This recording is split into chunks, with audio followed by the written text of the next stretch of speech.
There's a moment in the movie Finding Nemo where Marlin the clownfish and Dory the blue tang are in the mouth of a whale.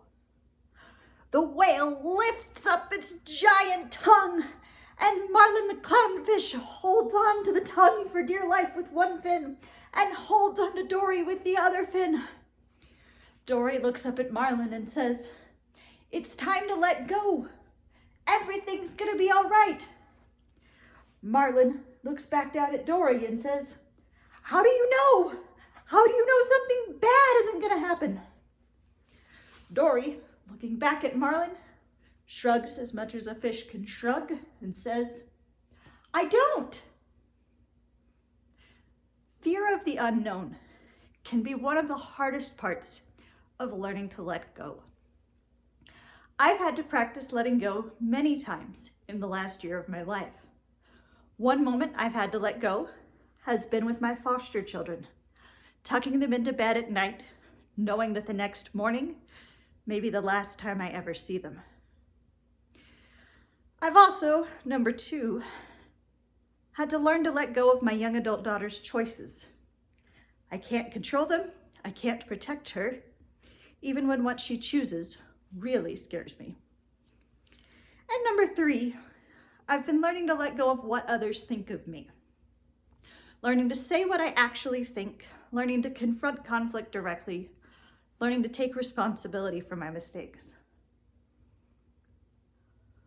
But perhaps the thing that I most publicly let go of this year was my job at the National Labs. Now, don't get me wrong, I had a very good job at the National Labs. I enjoyed the people that I worked with. I had some interesting projects, but the entire time I was there, I really felt like a square peg trying to fit into a round hole. I was frequently daydreaming about a career change. Maybe I could be an occupational therapist, maybe an ultrasound technician, maybe a social worker.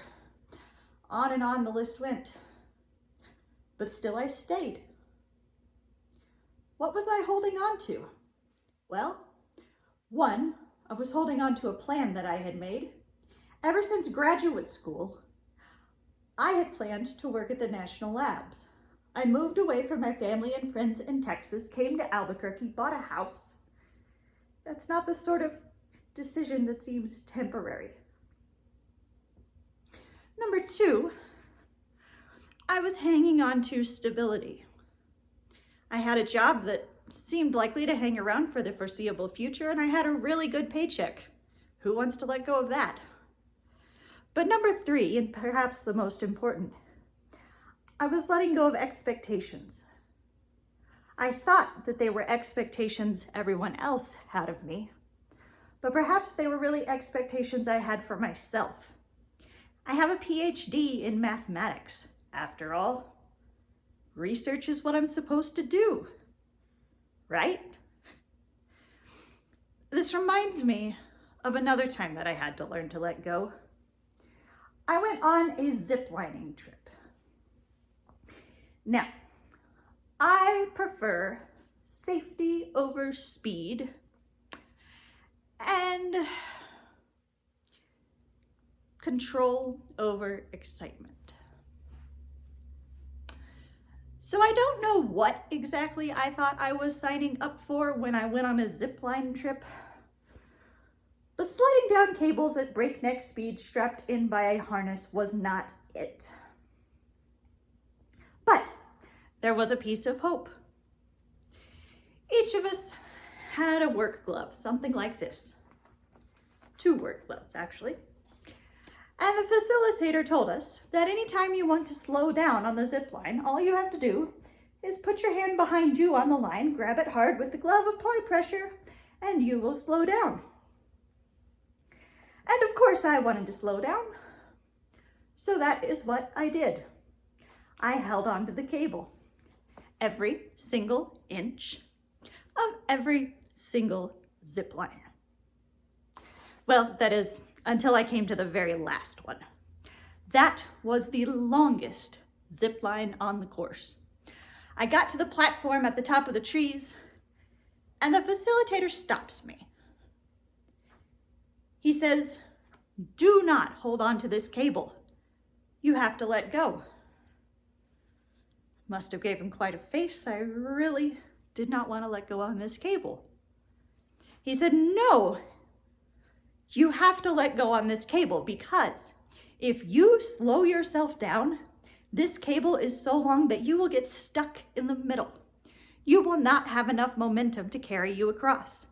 And if you get stuck in the middle, then you'll get to pull yourself hand over hand all the way down the rest of the zip line. And you don't want to do that. So don't hang on to the cable. Then in that moment, I was left with a choice. I could climb down the ladder off the platform and try to find my way back to home base walking through the trees, which I did seriously consider for a few minutes. I could keep grabbing the cable as I was doing, slow myself down and risk getting stuck in the middle. Or I could follow the facilitator's directions and let go. With my job, I did let go. 6 months ago, I began my first day of work as a high school mathematics teacher. And I have been so glad that I made that choice. It's fulfilling to me, a better fit for me to be working with kids every day, teaching and investing in them. With the zip line, I let go as well. The first few seconds were absolutely terrifying. But then, as my momentum slowed, I got to have a nice, peaceful ride, really beautiful and majestic, over the trees.